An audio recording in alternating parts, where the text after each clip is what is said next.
Hey folks, it's Ardwulf. Welcome back. We're going to talk once again about storage solutions, but we're going to get into a different subject here related to this particular game, or at least my copy of this particular game. This is Here I Stand from GMT. This is the second printing in the big GMT box, which is nice to have because the board is mounted. So we'll do how we stored this first. We got a nice seal on the box. So this is one of these games that I like to use baggies for. Let's talk about the baggies in a minute. We've got a bunch of them. So it's a card-driven game, and there's a main deck, which I couldn't get into a box that would fit into the, if you see how that sits, won't really fit properly in the box. So we had to put this in two separate card boxes, one of which is cracked. And once again, these are the Ultra Pro things that I get from the friendly local gaming store. Helpfully, the fact that some of the cards are home cards are actually marked on the backs of the cards, so those can be stacked on the top. There's also a second deck for the two-player variant, which comes with this edition of the game, and I put those in a separate box. And I put miscellaneous game markers in one of these Container Store trays.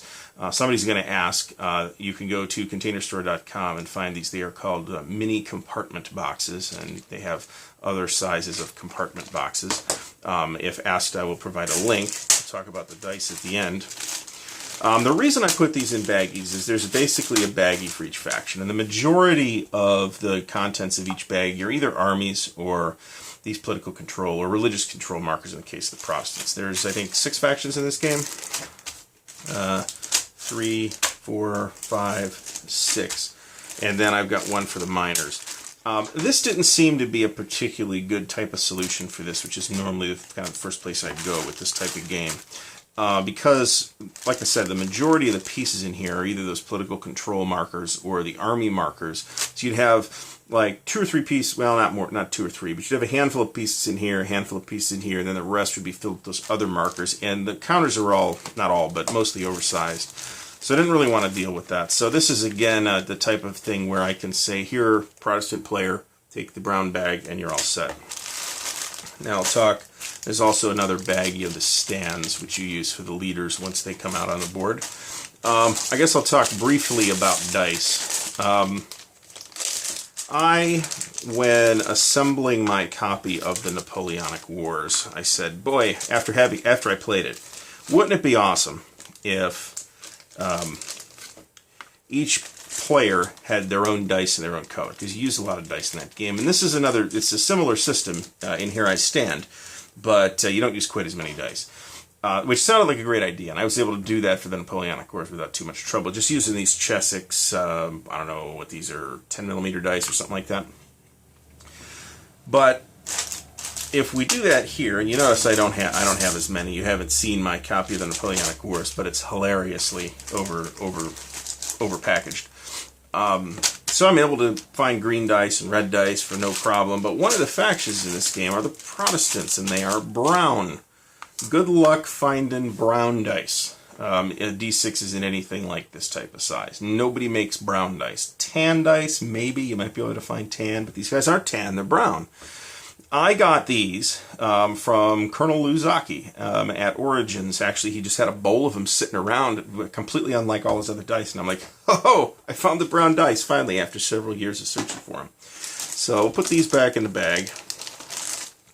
I think I have like 6 or 7 of each color for this particular game, which is fine for this. But for Napoleonic Wars, I have more like 25 or 30 or something like that. So let's clear away all this stuff, and I'll talk about the board, because the board is the interesting subject. Of course, we got some paper, which in this particular case I put on the bottom for reasons unknown.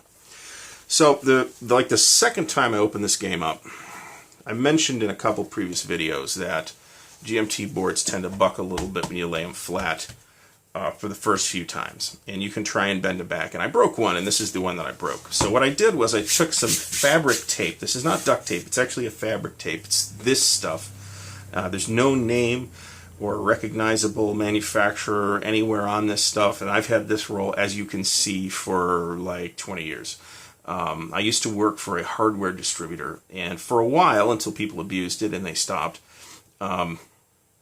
I was able to, and anytime they threw stuff away, you could just, whoever was there that day could just, yeah, sure, take it home, whatever. And this is another one of those things. And of course somebody screwed that up. But so this is not duct tape. I don't know that I use duct tape because it's sort of the adhesive will tend to bleed out the sides a little bit on duct tape in my experience, and I don't want this to stick to everything else. So I use this fabric tape, just cut it longer than I needed to, and I had this on camera and I lost the video, so I'll just talk about it. I just cut it to longer than I needed, lined the boards up, pasted it down, and then trimmed it to size. And if we lay the board out,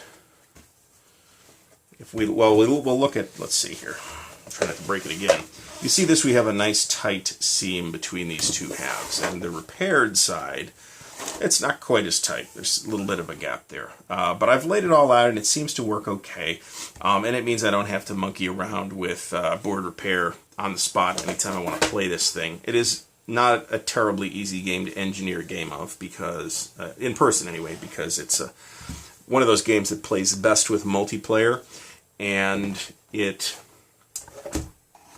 the number of players has a huge impact on how good the game's going to be.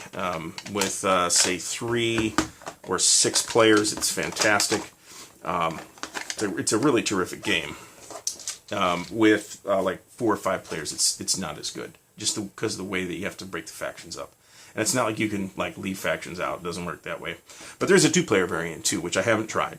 So once again, I'm going to stack these boxes, and they fit in here really tight at the bottom of the box. Put that next, and then I'll put all my other stuff kind of layered in here. If I had one of these containers for each faction, I'm not 100% sure that everything would fit, to be honest. But in baggies, it's no problem. Everything fits real nice.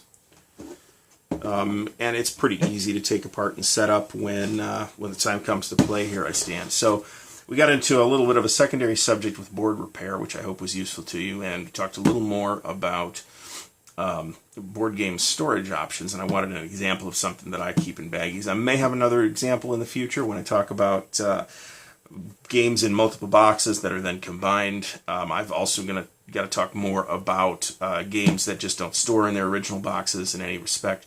So we'll deal with that in the next couple of videos. So hopefully you're enjoying these and finding them helpful. And please check out the channel. We have tons of stuff there, and the amount of board gaming stuff increases all the time. So I'm hoping to get equal focus between board games and video games. So thanks again. We'll see you next time.